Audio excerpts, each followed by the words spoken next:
Qu'est-ce que l'hypertension artérielle? Voici la première vidéo d'une longue série dédiée à l'hypertension artérielle. Nous sommes plusieurs médecins, notamment des cardiologues, spécialisés dans le risque cardiovasculaire et dans l'hypertension artérielle.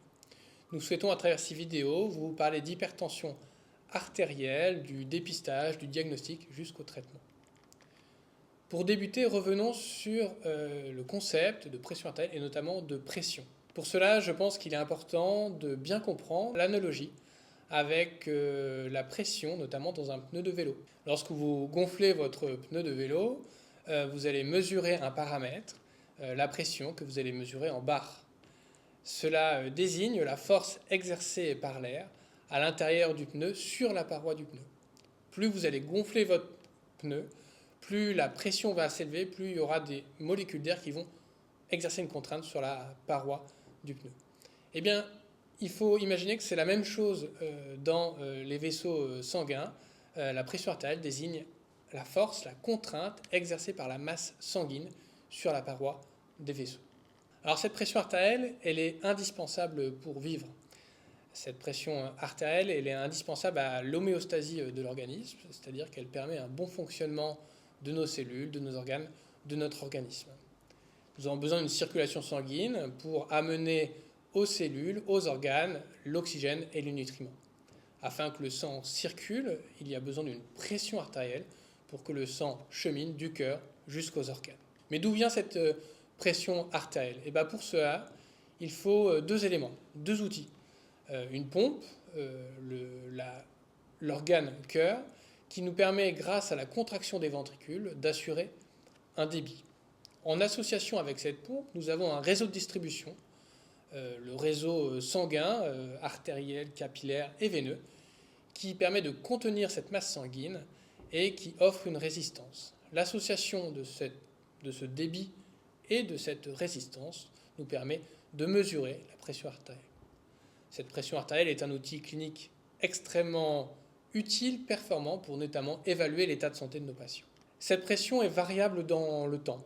À la différence de la pression que vous pouvez mesurer dans le pneu de votre vélo, qui reste stable sauf si le pneu crève, et bien la pression est variable, notamment lors du cycle cardiaque. Vous allez identifier une pression maximale, appelée la pression artérielle systolique, qui se passe au moment de la systole cardiaque, c'est-à-dire au moment de la contraction des ventricules. Puis la pression va diminuer pour aboutir à la pression artérielle diastolique, la pression artérielle minimale qui va régner dans le vaisseau. Cette pression artérielle diastolique survient au moment de la diastole ventriculaire, à savoir le remplissage des ventricules.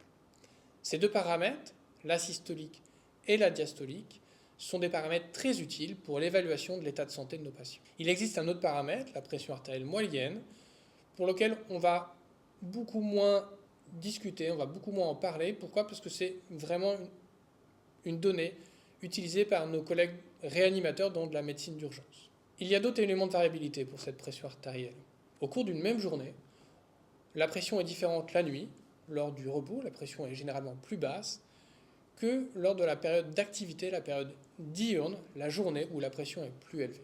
C'est un élément très important, cette variabilité tensionnelle, et d'ailleurs, on en reparlera prochainement. Alors, cette pression artérielle est indispensable pour vivre. Ceci étant, on s'est rendu compte que cette hypertension artérielle pouvait aboutir, dans certains cas, à l'hypertension artérielle, une condition clinique, une situation clinique néfaste pour l'organisme. Il est maintenant clairement établi qu'il existe une association entre les niveaux de pression artérielle et les événements cardiovasculaires. Cela est maintenant prouvé depuis plusieurs décennies, cela est prouvé depuis le début du XXe siècle.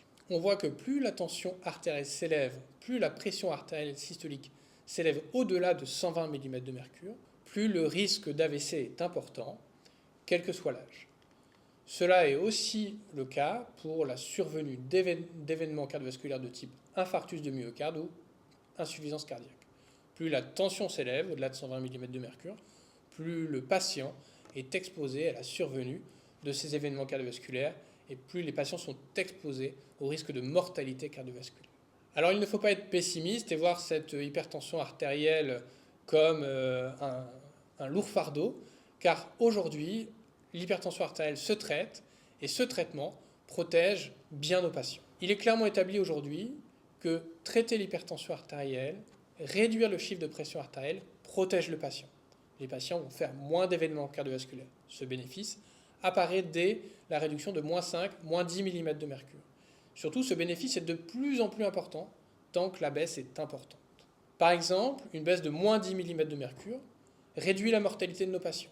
Elle réduit aussi la survenue d'AVC, d'insuffisance cardiaque et d'infarctus. Baisser l'hypertension de nos patients est quelque chose d'essentiel. Le contrôle du profil tensionnel de la population est un élément majeur de santé publique. Bientôt, vous allez découvrir l'histoire de l'hypertension artérielle, l'épidémiologie de l'hypertension artérielle, enfin toutes les informations, toutes les explications du dépistage au diagnostic, au traitement de l'hypertension artérielle.